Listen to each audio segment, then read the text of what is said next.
Chapitre 37. Entrée en Égypte. Chute de l'idole d'Héliopolis. Après avoir quitté la cabane des brigands, la Sainte Famille ne sut bientôt plus quelle direction prendre. Alors leur chemin leur fut indiqué par un miracle plein de grâce. Devant eux sortit de terre la plante appelée rose de Jéricho, qui porte de petites fleurs au milieu de fouilles frisées. Ils s'avancèrent, pénétrés de joie. Le même fait se renouvela tout le temps qu'ils furent dans le désert. Il fut révélé à la Sainte Vierge que, dans les temps futurs, les gens du pays viendraient cueillir ces fleurs pour les vendre aux voyageurs étrangers. Je vis qu'en effet cela eut lieu dans la suite. Ils arrivèrent enfin au territoire égyptien. De grandes prairies, où pèsent des troupeaux, se déployèrent à leur vue. J'y aperçus des arbres auxquels étaient suspendues des idoles, enveloppées à la manière des enfants. Elles étaient couvertes de lettres et de figures. Tout près de là, je vis des hommes gros et trapus, habillés à la façon de ces fileurs de coton que j'avais remarqués dans le pays des Trois Rois. Ils venaient rendre hommage aux statues. La Sainte Famille entra dans une étable. Le bétail en sortit pour lui faire place. Elle était privée de toute nourriture et personne ne songea à lui en offrir. Leur misère était complète.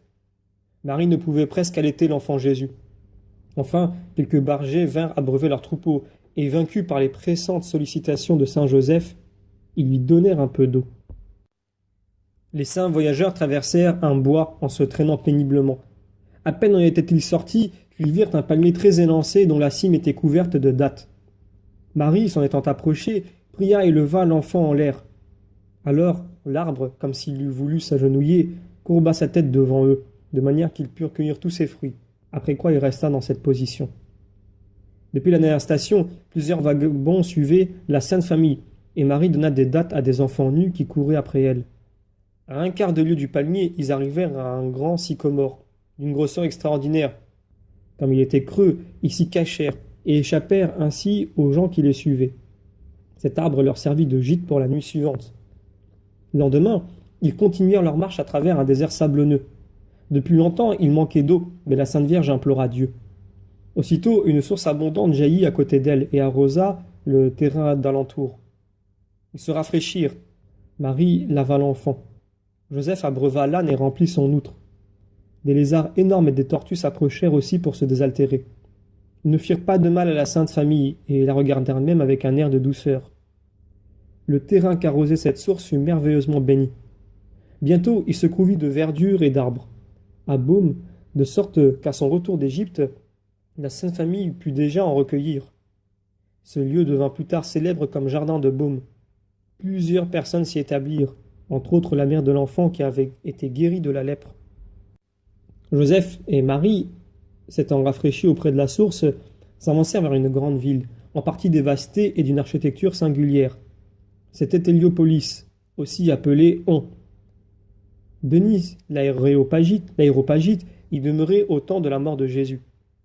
Elle venait d'être dépeuplée par la guerre et des gens de toute espèce y étaient établis, dans des maisons en ruine. Après avoir passé sur un pont très élevé et très long, un grand fleuve à plusieurs bras, le Nil, ils arrivèrent près d'une esplanade située devant la porte d'Héliopolis et entourée d'allées d'arbres.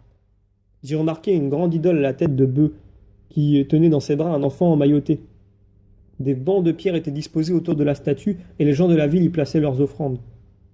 Joseph fit asseoir la très sainte Vierge tout près de là, sous un grand arbre. À peine avait-il pris un moment de repos que la terre trembla et que l'idole fut renversée. Il s'ensuivit un grand tumulte parmi le peuple.